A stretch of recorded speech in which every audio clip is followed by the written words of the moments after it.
মহাত্মানং মহাযোগী মহেশ্বরম মহাপাপং হরং দেবমকরায় নমো নমঃ। নমো মনো দেবায় গো ব্রাহ্মণিতায় চ জগদ্ধিতায় শ্রীকৃষ্ণায় গোবিন্দায় নমো নমঃ। নম বিশ্ব রাজ্যে শ্রীপদ পদ্মালয় শুভে সর্বত পাহিমাং দেবী মহালক্ষ্মী নমস্তে। নমস্কার। আজ হচ্ছে 23শে মাঘ, 6ই ফেব্রুয়ারি, শুক্রবার। প্রথমে আজকের রাশিফলটা বলছি।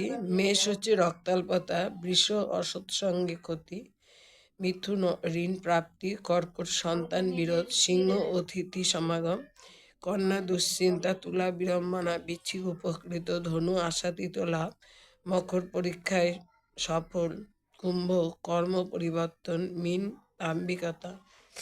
আজকে যে বিষয়টা বলবো সেটা হচ্ছে মা দুর্গার পূজা, আত্মজাগরণ থেকে আত্মসমর্পণ, এক গভীর অন্বেষা। মা দুর্গা পূজা শুধু একটি উৎসব নয়, এটি একটি আত্মিক অভিযাত্রা। এই পূজা আমাদের বাহ্য জগতের বাইরে এক অনন্ত জগতে পৌঁছে দেওয়ার সেতু। সেখানে মানুষ শুধু নিজের আসল রূপে সন্ধান পায়। এই পূজা আত্মজাগরণ, আত্মসম্বরণ, আত্মসমর্পণ, আত্মসাধনার সূচনা ও আত্মার কেন্দ্রে প্রবেশের এক পূর্ণাঙ্গ প্রক্রিয়া। আত্মজাগরণের পূজা। দুর্গা পূজা শুরু হয় মহালয়া দিয়ে। সেখানে আমরা দেবীকে আহ্বান জানাই, জাগো মা জাগো, তুমি জাগলে আমরা জাগি। আত্মজাগরণ এখানে জাগরণ কেবল দেবীর নয়, আমাদের ভিতরেরও। অজ্ঞানতা, ভয়, অবসাদ, ক্রোধ, লালসা, এসব অন্ধকারে ঢাকা পড়ে থাকে আমাদের আসল আত্মা। মা দুর্গার আরাধনার মাধ্যমে সেই আত্মার আলো জ্বলে ওঠে। আত্মসম্বরণ মানে হচ্ছে নিজের অশুভ গুণগুলিকে সংযমের মাধ্যমে আটকে রাখা এবং ধীরে ধীরে সেগুলোকে পরিবর্তন করা।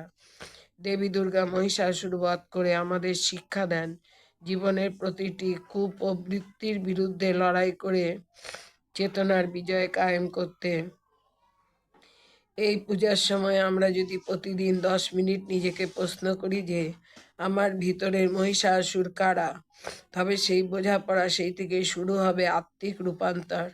আত্মসমর্পণের পূজা। আত্মসমর্পণ মানে নিজের অহংকার, ক্লান্তি, দুঃখ, ভয় সব কিছুই মা দুর্গার চরণে অর্পণ করে দেওয়া। জীবনে যেখানে শক্তি হারিয়ে ফেলি, সেখানে মা দুর্গা আমাদের শক্তির উৎস হয়ে ওঠেন। মা, আমি কিছুই জানি না, কিছু পারি না, তুমি আমাকে পথ দেখাও।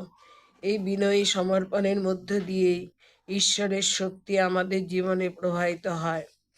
আত্মসাধনার শুরু। দুর্গাপূজা 9 দিন আত্মসাধনার জন্য শ্রেষ্ঠ সময়। এই সময় ব্রহ্মাণ্ডের শক্তি এমনভাবে সক্রিয় থাকে যে অল্প চেষ্টাতেই সাধক গভীর ধ্যানে প্রবেশ করতে পারে। এই পর্যন্ত বললাম, তারপর আবার বলছি।